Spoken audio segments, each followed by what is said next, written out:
अविभाजित आंध्र प्रदेश के आखिरी मुख्यमंत्री के तौर पर पहचान बनाने वाले, दक्षिण की सियासत में अपने दमदार फैसलों के चलते एक अलग मुकाम हासिल करने वाले और ओवैसी के भाई को जेल की सलाखों के पीछे पहुंचाने वाले दिग्गज पूर्व कांग्रेसी मुख्यमंत्री किरण कुमार रेड्डी आज बीजेपी में शामिल हो गए हैं।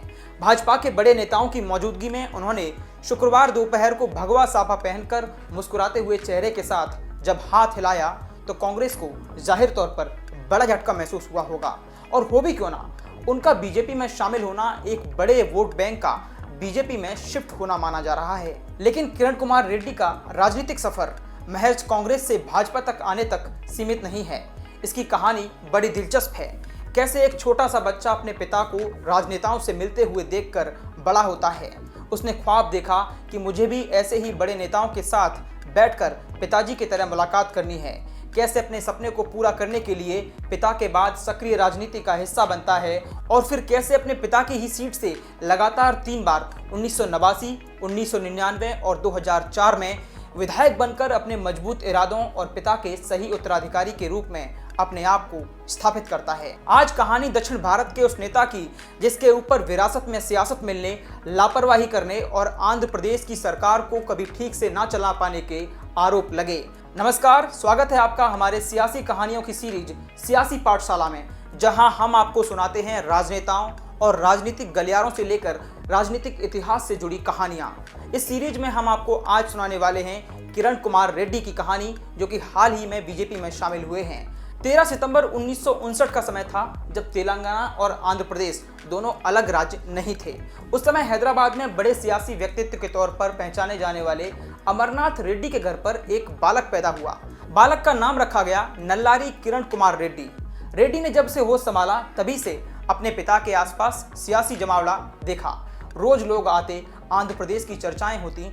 इसका प्रभाव जाहिर तौर पर किरण रेड्डी पर पड़ने वाला था। कहानी को अगर थोड़ा सा पीछे रिवाइंड करके देखें तो आज़ादी के बाद तेलुगु भाषियों के आंदोलन के कारण 1 नवंबर 1956 को भाषाई आधार पर पहले राज्य आंध्र प्रदेश का गठन किया गया। इसके बाद से ही तेलंगाना को अलग राज्य बनाने की मांग कुछ हिस्सों में सुनाई देने लगी थी। लेकिन तेलंगाना का आंध्र प्रदेश में विलय तेलंगाना इलाके के कुछ लोगों को रास नहीं आया, क्योंकि आंध्र प्रदेश में मिलने के बाद तेलंगाना के लोगों के हितों का ध्यान नहीं रखा गया। ज्यादातर मंत्री, मुख्यमंत्री, राजनेता अधिकांशतः आंध्र प्रदेश से थे और इसलिए शासन में पक्षपात देखा जाता था।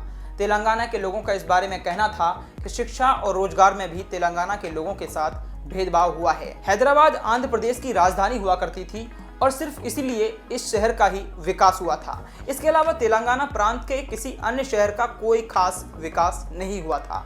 साल 1962 से ही तेलंगाना के लोगों ने अलग राज्य की मांग उठानी शुरू कर दी थी। हालांकि उनके संघर्ष को साल 2014 में जाकर मंजिल मिली और आंध्र प्रदेश के विरोध के बावजूद 2 जून 2014 को देश का 29वां राज्य तेलंगाना बन पाया।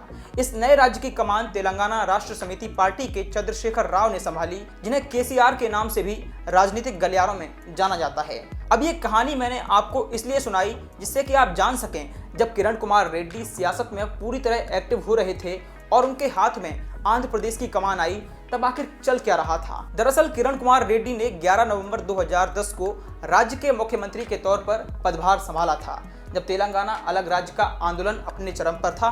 उन्होंने 10 मार्च 2014 को राज्य के मुख्यमंत्री पद से इस्तीफा दे दिया, जब कांग्रेस ने राज्य को विभाजित करने का बड़ा फैसला किया। इसके बाद एक बड़ा दांव खेलते हुए पार्टी से नाराज चल रहे किरण कुमार रेड्डी ने 2 दिन बाद अपनी नई पार्टी जय समिक आंध्र पार्टी बनाई और विधानसभा चुनाव लड़ा।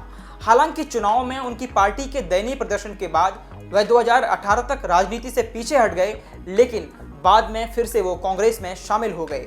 लेकिन कांग्रेस में अपने दूसरे कार्यकाल के दौरान वो निष्क्रिय रहे।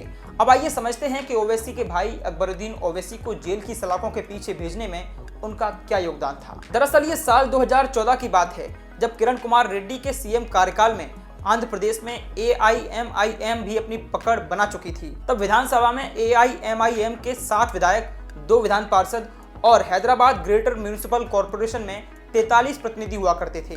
2014 के चुनाव के लिए AIMIM मुस्लिमों के वोटों के ध्रुवीकरण की कोशिश में जुटी हुई थी।